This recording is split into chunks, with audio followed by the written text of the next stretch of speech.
આપણી આસપાસ કેટલી બધી સલાહો છે નહીં, જાત જાતના રસ્તાઓ, પણ સાચો રસ્તો કયો? જાણીને નવાઈ લાગશે કે આ સવાલ કંઈ નવો નથી. હજારો વર્ષો પહેલાં ઋષિ ઉદ્ધવે ભગવાન કૃષ્ણને બસ આ જ સવાલ પૂછ્યો હતો.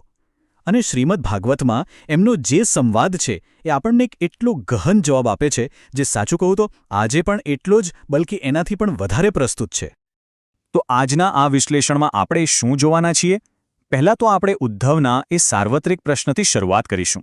પછી આટલા બધા રસ્તાઓની જે ભૂલભુલામણી છે એને સમજવાની કોશિશ કરીશું. અને ત્યાર પછી ભગવાન કૃષ્ણનો જે સર્વોચ્ચ જવાબ છે, ભક્તિ, એના પર ઊંડાણપૂર્વક વાત કરીશું. આટલું જ નહીં, આપણે એ પણ જોઈશું કે આ ભક્તિનો માર્ગ એક ભક્તને કેવી શક્તિ આપે છે.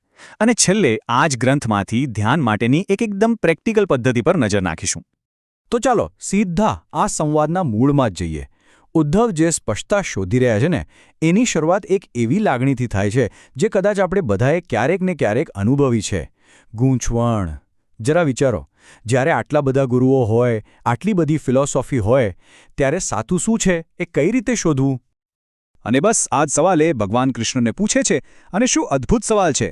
તેઓ પૂછે છે કે હે પ્રભુ, જ્યારે આટલા બધા જાણકારો અલગ અલગ રસ્તાઓ બતાવે છે, તો શું આ બધા રસ્તાઓ સાચે જ અલગ છે કે પછી એ બધા અંતે એક જ સત્ય તરફ જાય છે? ખરેખર આ એક જ સવાલ આખા સંવાદનો પાયો નાખે છે. તો પછી ભગવાન કૃષ્ણ આનો જવાબ શું આપે છે? જુઓ, એમણે સીધો જવાબ નથી આપ્યો. એના બદલે એ પહેલાં એ સમજાવે છે કે આટલી બધી ગૂંચવણ, આટલા બધા મંતવ્યો છે જ શા માટે? અને કૃષ્ણનો જવાબ ખરેખર બહુ જ રસપ્રદ છે. એ કહે છે કે આ જે અલગ અલગ મંતવ્યો દેખાય છે ને, એ કોઈ સંયોગ નથી. એ તો પ્રકૃતિના મૂળભૂત સ્વભાવ અને દૈવી માયા, હા એ જ માયા, એના પ્રભાવમાંથી જન્મે છે. અને આ માયા દરેક જીવ પર અસર કરે છે. આ સમજવા માટે આપણે પ્રકૃતિના 3 ગુણોને સમજવા પડે. વેદોમાં કહ્યું છે સત્વ, રજસ અને તમસ. અને એમ સમજી શકાય કે આ આપણા સ્વભાવના બિલ્ડિંગ બ્લોક્સ છે. સત્વ એટલે શુદ્ધતા, જ્ઞાન. રજસ એટલે જુસ્સો, એક્શન. અને તમસ એટલે અજ્ઞાન, આળસ. હવે આપણા બધામાં આ 3 ગુણોનું એક યુનિક મિશ્રણ હોય છે. અને આ જ મિશ્રણ નક્કી કરે છે કે આપણે દુનિયાને કઈ નજરથી જોઈએ છીએ અને આપણા માટે જીવનનું અંતિમ લક્ષ્ય શું છે. અને બસ આ જ અલગ અલગ સ્વભાવના કારણે લોકો જાત જાતના લક્ષ્યો પાછળ દોડે છે. અને એવું માની લે છે કે બસ આ જ અંતિમ સત્ય છે. જેમ કે કીર્તિ મેળવવી, ઇન્દ્રિયોનું સુખ માણવું, સત્તા મેળવવી, ત્યાગ કરવો, દાન પુણ્ય કરવું. જેવો જેનો સ્વભાવ, એને એ રસ્તો સાચો લાગે. પણ અહીં કૃષ્ણ એક બહુ જ મહત્વની, એકદમ નિર્ણાયક વાત કહે છે. એ સ્પષ્ટ કરે છે કે આપણા કર્મોમાંથી જન્મેલા આ બધા રસ્તાઓ ટેમ્પરરી છે, અસ્થાયી છે. હા, એનાથી થોડા સમય માટે સુખ મળી શકે છે, પણ આ શ્લોક બહુ સ્પષ્ટ છે. તેમનો એક આરંભ અને એક અંત હોય છે. અને આખરે એ બધા દુઃખમાં જ પરિણમે છે. ટૂંકમાં આ બધું ભૂલભુલામણીનો જ એક ભાગ છે. એમાંથી બહાર નીકળવાનો રસ્તો નથી. તો સવાલ એ થાય કે જો આ બધા સામાન્ય રસ્તાઓ અંતે નિરાશા જ આપે છે, તો પછી સાચો રસ્તો છે શું? અને બસ અહીં જ ભગવાન કૃષ્ણ બધી ગૂંચવણોને એક બાજુ મૂકીને એક સર્વોચ્ચ, એક અંતિમ માર્ગ બતાવે છે. એ કહે છે કે એક રસ્તો એવો છે જે બીજા બધાથી ઉપર છે. એક એવો રસ્તો જે બધી જ મર્યાદાઓથી પર છે. અને હવે આવે છે એમનું સૌથી નિર્ણાયક વાક્ય. આખા ઉપદેશનો સાર કહી શકાય. ન તો યોગ, ન શાસ્ત્રોનો અભ્યાસ, ન તપસ્યા, ન ત્યાગ. આમાંથી કંઈ પણ મને એટલો સંતોષ નથી આપતું જેટલી તીવ્ર ભક્તિ આપે છે. જરા વિચારો, આ કેટલો મોટો દાવો છે. અહીં ભગવાન કૃષ્ણ શુદ્ધ, એકદમ તીવ્ર ભક્તિને બીજી બધી જ આધ્યાત્મિક સાધનાઓથી ઉપર મૂકી રહ્યા છે.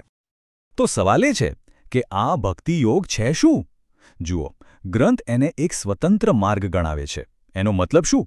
એનો મતલબ એ છે કે બધી ભૌતિક વસ્તુઓથી મનને હટાવી લેવાનું, જેથી એ પૂરેપૂરું અને માત્ર પરમાત્મામાં જ ડૂબી શકે. આ કોઈ પૂજાપાઠ કે રિચ્યુઅલ નથી. આ તો ચેતનાનું આખું ટ્રાન્સફોર્મેશન છે. સારું, તો જ્યારે કોઈ વ્યક્તિ ખરેખર આ રસ્તા પર ચાલે છે, ત્યારે થાય છે શું? જે પરિણામો અહીં વર્ણવ્યા છે ને, એ ખરેખર પરિવર્તનકારી છે. એ સાધકને અંદરથી આખો બદલી નાખે છે. આનો સિદ્ધાંત એકદમ સરળ પણ બહુ જ ગહન છે. વાત એમ છે કે આપણું મન જે વસ્તુ પર ફોકસ કરે છે એ એના જેવું જ બની જાય છે. વિચારો, જો મન સતત ઇન્દ્રિયોના સુખ અને દુનિયાની વસ્તુઓમાં લાગેલું રહે તો શું થાય? એ એમાં જ ફસાઈ જાય છે. પણ જો એ જ મનને પરમાત્મા પર સ્થિર કરવામાં આવે તો ધીમે ધીમે એ દિવ્ય ગુણો અપનાવવા લાગે છે અને છેવટે એમાં જ એકાકાર થઈ જાય છે. અને આનાથી એક એવી અદ્ભુત આંતરિક અવસ્થા પેદા થાય છે. કૃષ્ણ એક ભક્તનું જે વર્ણન કરે છે એ સાંભળો. એ કહે છે કે એ આત્મનિયંત્રિત છે, શાંત છે અને એનો સંતોષ માત્ર મારામાં જ છે. આવી વ્યક્તિ માટે સુખ કોઈ બહારની વસ્તુ નથી જેને શોધવા જવું પડે. ના, એના માટે તો આખું વિશ્વ, દરેક દિશા આનંદથી છલકાઈ જાય છે. આ અધ્યાયમાં એક બહુ જ શક્તિશાળી રૂપક આપ્યું છે. અહીં ભક્તિની સરખામણી એક પ્રજ્વલિત અગ્નિ સાથે કરી છે. વિચારો, જે રીતે આગ લાકડાને બાળીને રાખ કરી દે છે ને, બસ એ જ રીતે પરમાત્મા માટેની તીવ્ર ભક્તિ આપણા ભૂતકાળના કર્મો અને પાપોનો જે આખો બોજ છે એને સંપૂર્ણપણે બાળી નાખે છે અને વ્યક્તિને એકદમ શુદ્ધ કરી દે છે.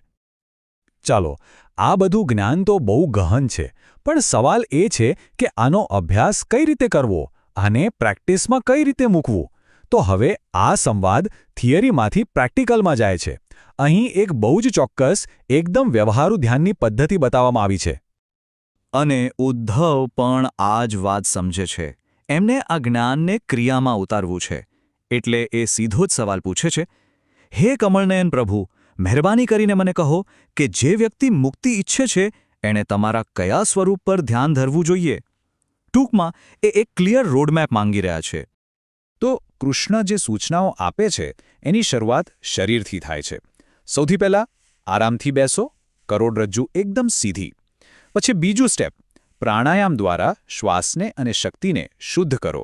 અને પછી અહીંથી માનસિક કલ્પના શરૂ થાય છે.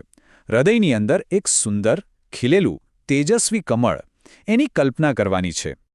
હવે એકવાર આ અંદરનું સ્થાન તૈયાર થઈ જાય પછી ધ્યાન હજુ ઊંડું ઉતરે છે. હવે સાધકને એ જ હૃદય કમળની અંદર ભગવાન કૃષ્ણના દિવ્ય સ્વરૂપની કલ્પના કરવાની છે. અને ગ્રંથમાં તો એટલી સુંદર વિગતો આપી છે. એમનું શાંત સ્મિત, 4 ભુજાઓ, ગળામાં માળાઓ, ઝવેરાત, આ બધી ડિટેલ્સ મનને એક ચોક્કસ શુભ છબી પર ટકાવી રાખવામાં મદદ કરે છે. અને હવે આવે છે અંતિમ, સૌથી નિર્ણાયક પગલું.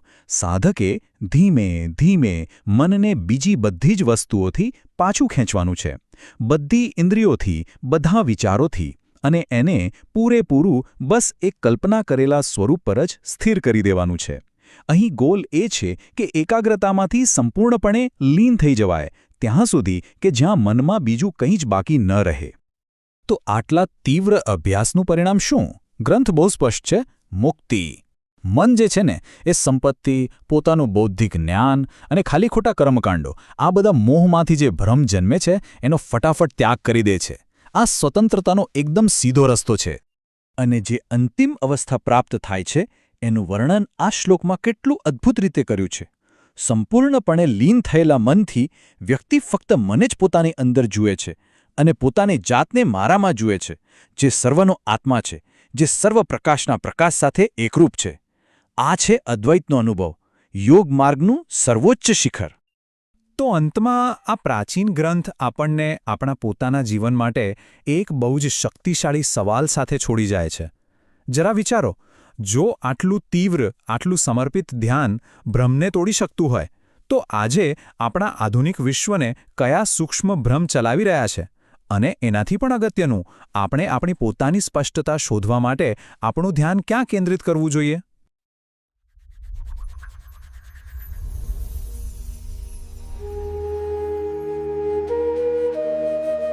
આપનું સ્વાગત છે. આજે આપણે શ્રીમદ ભાગવતમ એના 11મા સ્કંદ અને 14મા અધ્યાયમાં થોડું ઊંડા ઉતરીશું. હા, બહુ મહત્વનો અધ્યાય છે આ. બરાબર.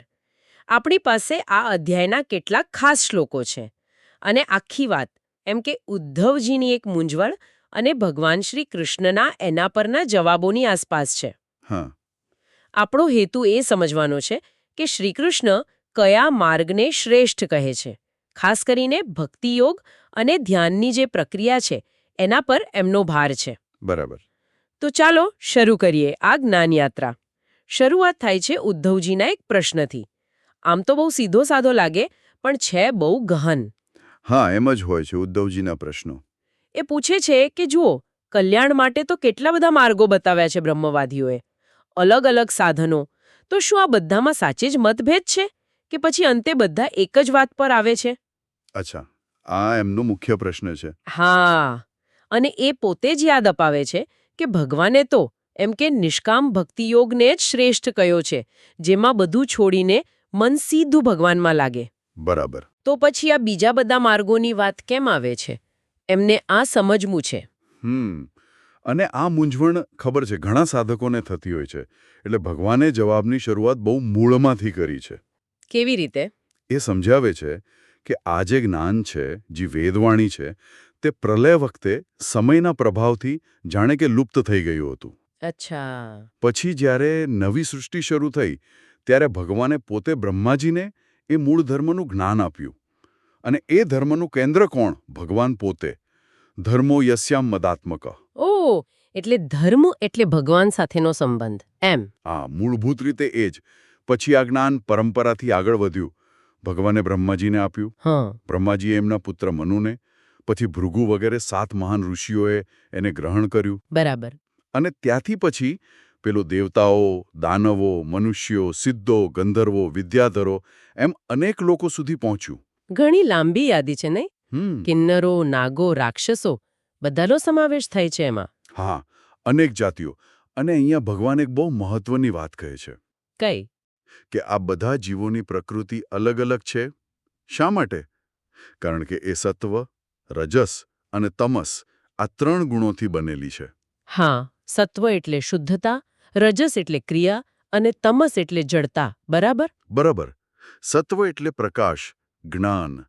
રજસ એટલે જુસ્સો, આસક્તિ. અને તમસ એટલે અંધકાર, અજ્ઞાન. અને ભગવાન કહે છે કે આ ગુણોની ભિન્નતાને કારણે જ જીવોના સ્વભાવ, એમની બુદ્ધિ, એમની રુચિ બધું અલગ અલગ હોય છે. અચ્છા. આના લીધે જ એમના વિચારો અને વાણી પણ જુદા જુદા પ્રકારના હોય. યથા પ્રકૃતિ સર્વેષામ ચિત્રાવાચઃ સ્રવંતિઃ. જેવી પ્રકૃતિ એવી વાણી. ઓહ, એટલે આ જ કારણ છે કે લોકો કલ્યાણના માર્ગને જુદી જુદી રીતે જુએ છે. બરાબર. જેમની બુદ્ધિ ભગવાનની માયાથી એમ કહો કે થોડી પ્રભાવિત થયેલી છે, એ લોકો પોતાના કર્મ અને પોતાની રુચિ પ્રમાણે શ્રેય એટલે કે કલ્યાણને અલગ અલગ રીતે સમજે છે અને બતાવે છે. યથા કર્મ યથા રુચિ. હા, એટલે કોઈને લાગે કે ધર્મ પાળવો એ જ બધું છે, કોઈને યશ કીર્તિ જોઈએ, કોઈને ભોગવિલાસ. હા, કોઈને સત્ય બોલવું શ્રેષ્ઠ લાગે, કોઈને ઇન્દ્રિયો પર કાબુ એટલે કે દમ, કોઈને મનની શાંતિ એટલે કે શમ. સાચી વાત છે. આ યાદી તો બહુ લાંબી છે.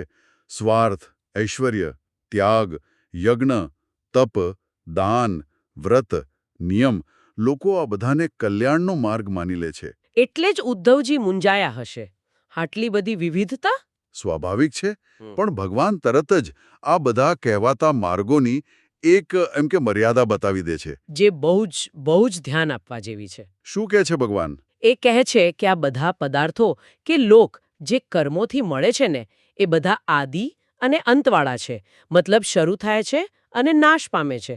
આદ્યંતવંતઃ. અચ્છા. એટલે કાયમી નથી. બિલકુલ નહીં. અને એનું છેવટનું પરિણામ દુઃખ જ. દુઃખોદરકાહ. એ બધા અજ્ઞાન એટલે કે તમસ પર આધારિત છે.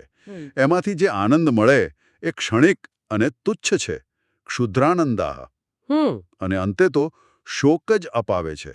શુચાર પિતાહ.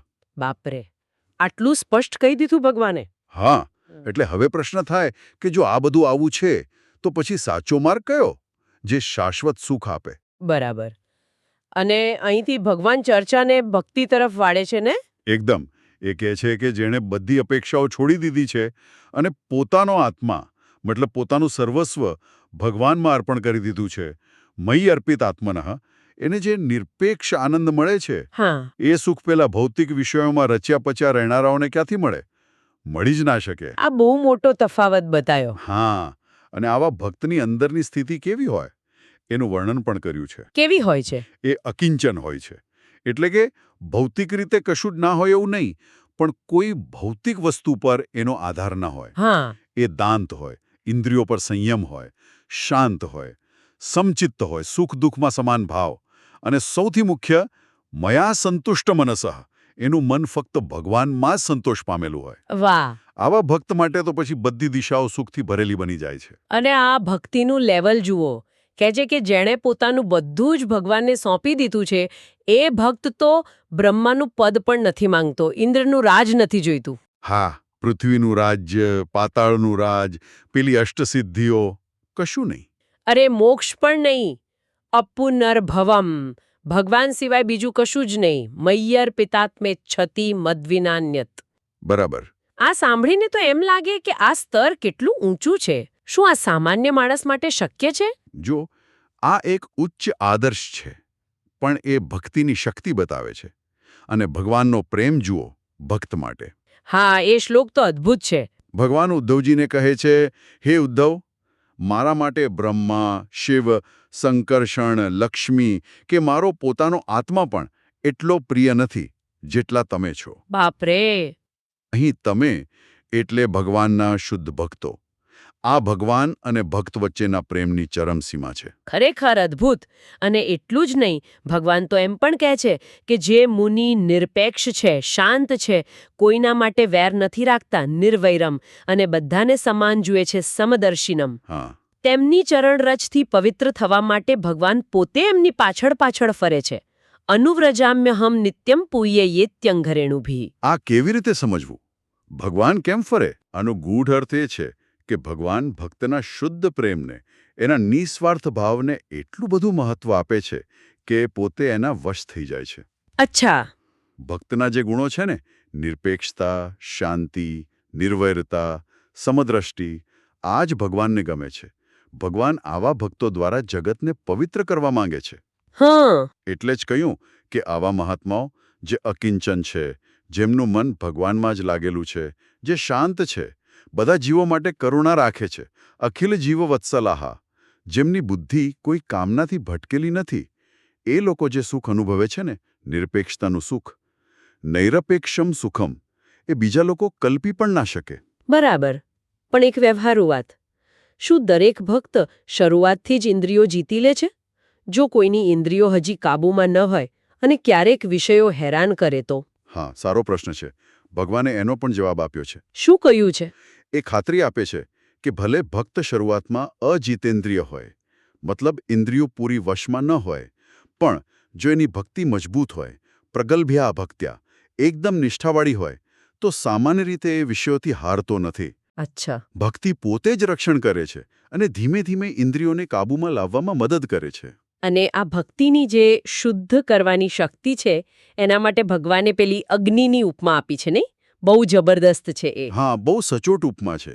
જેમ ભડભડ બળતી આગ હોય, એ ગમે તેટલા લાકડાઓ હોય, સૂકા લાકડાનો ઢગલો હોય, એને એકદમ બાળીને રાખ કરી દે. હા.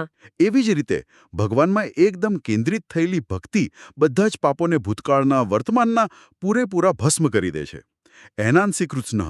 એટલે પાછલા કર્મોની ચિંતા કરવાની જરૂર નહીં. ભક્તિ માર્ગમાં એ ચિંતા ગૌણ બની જાય છે. ભક્તિ પોતે જ શુદ્ધિકરણ કરે છે. આથી જ ભગવાન ભાળદેને કહે છે, હે ઉદ્ધવ, યોગ હોય, સાંખ્ય જ્ઞાન હોય, ધર્મનું પાલન હોય, વેદ વાંચવા, સ્વાધ્યાય હોય, તપ હોય કે ત્યાગ હોય, આમાંથી કોઈ પણ વસ્તુ મને એટલી ખુશ નથી કરતી જેટલી મારા પ્રત્યેની એકદમ ઉત્કટ અનન્ય ભક્તિ ભક્તિર્મમોર્જિતા કરે છે. વાહ. શ્રદ્ધાથી કરેલી ભક્તિ જ ભગવાનને વશ કરે છે. અને એ ભક્તિ તો પેલું સમાજમાં નીચામાં નીચા ગણાતા ચાંડાલ કુળના માણસને પણ પવિત્ર કરી દે છે. સ્વપાકાનપી. એટલે ભક્તિ માટે કોઈ જાતિ, કુળ કે બીજી કોઈ લાયકાતની જરૂર નથી. બિલકુલ નહીં.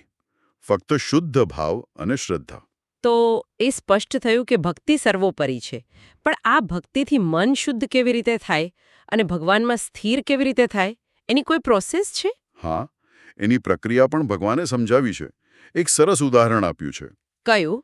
જેમ આંખમાં સારું અંજન લગાવીએ તો ઝીણામાં ઝીણી વસ્તુ પણ દેખાય, હા. એમ ભગવાનની પુણ્ય કથાઓ સાંભળવાથી અને ગાવાથી મત પુણ્ય ગાથા શ્રવણાભિધાનેહી, જેમ જેમ આત્મા શુદ્ધ થાય તેમ તેમ એ સૂક્ષ્મ સત્યને પરમ તત્વને અનુભવી શકે છે. વસ્તુ સૂક્ષ્મમ. એટલે શ્રવણ કીર્તન એ ભક્તિનું અંજન છે એમ. બરાબર. એનાથી દ્રષ્ટિ ખુલે છે. અને મનનું શું? મન તો બહુ ચંચળ છે. હા, એ તો છે જ. જો એ ભૌતિક વસ્તુઓનું જ વિચાર્યા કરે તો એમાં જ ફસાઈ જાય. વિષય એષુ વિસજ્જતે. પણ જો એ ભગવાનનું સ્મરણ કરે, ભગવાનના ગુણ, લીલા, નામનું ચિંતન કરે તો એ ધીમે ધીમે ભગવાનમાં જ ઓગળી જાય છે. મય્યેવ પ્રવિલીયતે. એટલે મન જેનું ધ્યાન કરે એના જેવું બની જાય. એકદમ. એટલે જ ભગવાન સીધી સલાહ આપે છે કે આ ખોટા અસત્ય વિષયોનું ચિંતન છોડી દો. એ બધું સ્વપ્ન જેવું છે, મનના તરંગો જેવું છે. એના બદલે મનને પૂરેપૂરું ભગવાનના ભાવથી ભરી દો. મદ્ભાવ ભાવિતમ, અને મારામાં જ સ્થિર કરવાનો પ્રયત્ન કરો. મયી સમાધત્સ્વ મનઃ. આનો મતલબ એ થયો કે આપણે ધ્યાન ક્યાં લગાવીએ છીએ એ સૌથી મહત્વનું છે. હા, અને ધ્યાન માટે યોગ્ય જગ્યા અને સંગત પણ જરૂરી છે. અચ્છા, શું કહ્યું છે એના વિશે? ભગવાને બહુ પ્રેક્ટિકલ સલાહ આપી છે કે સ્ત્રીઓ, અને ખાસ કરીને સ્ત્રીઓમાં આસક્ત લોકોનો સંગ બહુ દૂરથી ટાળવો. આ વાત કદાચ થોડી જુદી રીતે લેવાય આજે. હા, પણ એનો મૂળ ભાવ સમજવા જેવો છે. જે સંગ આપણને ભૌતિક આસક્તિ તરફ વધારે ખેંચે, મનને ચંચળ બનાવે, એનાથી સાવધાન રહેવું જોઈએ. કારણ કે આવો સંગ પુરુષ માટે સ્ત્રીનો કે સ્ત્રી માટે પુરુષનો ક્લેશ અને બંધનનું મોટું કારણ બની શકે છે. બરાબર. એટલે જે ધ્યાન ભટકાવે એનાથી દૂર રહેવું. હા, અને આત્મસંયમ રાખવા ઈચ્છતા સાધકે સુરક્ષિત એકાંત જગ્યાએ ક્ષેમે વિવિક્તા આસીનઃ બેસીને આળસ રાખ્યા વગર અતંત્રિતઃ ભગવાનનું ધ્યાન કરવું. આ બધું સાંભળ્યા પછી ઉદ્ધવજીનો જે બીજો પ્રશ્ન આવે છે એકદમ લોજિકલ છે. કયો? એ પૂછે છે, હે કમલનયન, તો પછી મુક્તિ ઈચ્છનાર સાધકે આપનું ધ્યાન કરવું કેવી રીતે? આપના કયા સ્વરૂપનું ધ્યાન કરવું અને કઈ રીતે, કઈ પદ્ધતિથી કરવું? હા, બરાબર. એકદમ પ્રેક્ટિકલ પ્રશ્ન. હા, જેનો જવાબ ઘણા લોકો જાણવા માંગતા હશે. અને ભગવાને એનો બહુ જ સિસ્ટમેટિક અને ડિટેલ્ડ જવાબ આપો છે. આખી ધ્યાનની પદ્ધતિ બતાવી છે, જે શરીર, શ્વાસ અને મન ત્રણેયને સ્ટેપ બાય સ્ટેપ સ્થિર કરવા પર ફોકસ કરે છે. સારું. તો એના મુખ્ય સ્ટેપ્સ કયા છે? ચાલો જોઈએ. પહેલું છે આસન, એટલે કે બેસવાની રીત. સપાટ જગ્યા પર શરીર સીધું રાખીને સમકાયઃ આરામથી બેસવું. હાથ ખોળામાં અને નજર નાકના ટેરવા પર. આનાથી શરીરમાં સ્થિરતા આવે. બરાબર. બીજું? બીજું છે પ્રાણાયામ. શ્વાસ પર નિયંત્રણ. પૂરક, શ્વાસ અંદર લેવો, કુંભક, રોકવો અને રેચક, બહાર કાઢવો. આનાથી નાડીઓ શુદ્ધ થાય છે અને ઇન્દ્રિયો શાંત થાય છે, અંદર તરફ વળે છે. નિર્જિતેન્દ્રિય. પ્રાણાયામ સાથે બીજું કંઈ ખાસ કરવાનું કહ્યું છે? હા, ભગવાન ઓમકાર ધ્યાન કરવાનું કહે છે. હૃદયમાં ઓમનો અવાજ, જે ઘંટનાદ જેવો સૂક્ષ્મ અને સતત ચાલતો હોય, એનું પ્રાણાયામ સાથે અનુસંધાન કરવું. અચ્છા. કહે છે કે આ પ્રણવયુક્ત પ્રાણાયામ નિયમિત કરવાથી દિવસમાં 3 વાર 10-10 વાર, 1 મહિનામાં તો પ્રાણવાયુ પર સારો એવો કાબૂ આવી જાય છે. આ મનને સૂક્ષ્મ લેવલ પર કોન્સન્ટ્રેટ કરવાની શરૂઆત છે. ઓકે. શરીર સ્થિર થયું, શ્વાસ નિયંત્રણમાં આવ્યો, પછી મનને ક્યાં લગાવવાનું? એના માટે ભગવાન હૃદયકમળનું ધ્યાન સૂચવે છે. હૃદય કમળ? એ કેવી રીતે? હૃદયમાં એક કમળની કલ્પના કરવાની, જે પહેલાં નીચે તરફ મોઢું રાખીને બંધ હોય, પછી ધ્યાનથી એને ઉપર તરફ મોઢું કરેલું, પૂરેપૂરું ખીલેલું 8 પાંખડીઓ અને વચ્ચે કર્ણિકા, સેન્ટર પાર્ટવાળું, કલ્પવું. હા. પછી એ કર્ણિકામાં એક પછી એક સૂર્ય, ચંદ્ર અને અગ્નિનું સ્થાપન કરવાનું વિચારવું, અને એ અગ્નિની વચ્ચોવચ્ચ ભગવાનના એ મંગલમય સ્વરૂપનું ધ્યાન કરવું, જેનું આપણે સ્મરણ કરવાનું છે. આ એક માનસિક ફોકસ પોઈન્ટ આપે છે. અને ભગવાનના કયા સ્વરૂપનું ધ્યાન કરવાનું કહ્યું છે એનું વર્ણન પણ બહુ સુંદર છે, નહીં? હા, ખૂબ જ મનોહર વર્ણન છે, જેથી મન ત્યાં ટકી રહે. મુખ્ય લક્ષણો કહું તો બધા અંગો એકદમ સુડોળ અને સમાન, અત્યંત શાંત મુદ્રા, સુંદર મુખ અને પવિત્ર સ્મિત, હા. 4 લાંબી સુંદર ભુજાઓ, જેમાં શંખ, ચક્ર, ગદા અને પદ્મ ધારણ કરેલા હોય. અને બીજું? સુંદર ગરદન, સુંદર ગાલ, બંને કાનમાં સરખા ચમકતા મકરાકાર કુંડળ, સોનેરી વસ્ત્રો પહેરેલા, શરીરનો રંગ ઘન મેઘ જેવો શ્યામ. વાહ. છાતી પર શ્રીવત્સનું ચિહ્ન અને લક્ષ્મીજીનો વાસ, ગળામાં વનમાળા, પગમાં નુપુર, કૌસ્તુભમણીની ચમક, માથા પર તેજસ્વી મુકુટ, હાથમાં કંકણ, કમરે કટિબંધ, બાહુ પર બાજુબંધ. એટલે કે સર્વાંગ સુંદર. હા, એકદમ હૃદયને ગમી જાય એવું પ્રસન્ન મુખ અને કૃપા વરસાવતી નજરવાળું સ્વરૂપ. આખું વર્ણન એટલા માટે છે કે મન બીજે ભટકે જ નહીં, આ સ્વરૂપમાં જ પરોવાયેલું રહે. બરાબર. હવે સ્વરૂપ નક્કી થયું પછી મનને એકાગ્ર કેવી રીતે કરવાલું એની શું રીત છે? હા, હવે આવે છે માનસિક એકાગ્રતાની અસલી પ્રક્રિયા. પહેલાં તો આખા સ્વરૂપ પર મન લગાવવાનું, પછી ધીમે ધીમે ભગવાનના એક પછી એક અંગ પર મનને સ્થિર કરવાનું, પગથી શરૂ કરીને મુખ સુધી. હા, પછી ઇન્દ્રિયોને મનની મદદથી બહારના વિષયોમાંથી ખેંચી લેવાની અને બુદ્ધિરૂપી સારથીનો ઉપયોગ કરીને એ મનને પૂરેપૂરું ભગવાનના એ સ્વરૂપમાં જ લગાવી દેવાનું. ઓકે. એટલે પહેલા આખા સ્વરૂપ પર, પછી એક એક અંગ પર ધ્યાન, અને પછી એ જે મન બધા અંગોમાં ફરતું હતું એને પણ ખેંચીને ફક્ત એક જ જગ્યાએ ભગવાનના સ્મિતવાળા મુખ પર સ્થિર કરવાનું. અચ્છા, ફક્ત મુખ પર. હા, અને જ્યારે મન ત્યાં એકદમ સ્થિર થઈ જાય ત્યારે એ મુખના ધ્યાનને પણ છોડીને મનને આકાશમાં કે શૂન્યમાં સ્થિર કરવાનું. શૂન્યમાં. હા, અને છેલ્લું સ્ટેપ એ કે શૂન્યના ધ્યાનને પણ છોડી દેવાનું અને સંપૂર્ણપણે ભગવાનમાં જ સ્થિત થઈ જવાનું. મદારોહ. બીજું કશું જ વિચારવાનું નહીં. એકદમ વિચાર શૂન્ય, પણ ભગવાનમય અવસ્થા. આ તો ખરેખર બહુ જ સૂક્ષ્મ અને ઊંડી પ્રક્રિયા લાગે છે. આનું પરિણામ શું મળે છે? ભગવાન કહે છે કે આ રીતે અત્યંત તીવ્ર ધ્યાન દ્વારા જેનું મન પૂરેપૂરું એકાગ્ર થઈ ગયું છે, એ સાધક પછી શું જુએ છે? એ પોતાના આત્માને પરમાત્મામાં જુએ છે અને પરમાત્માને પોતાના આત્મામાં જુએ છે.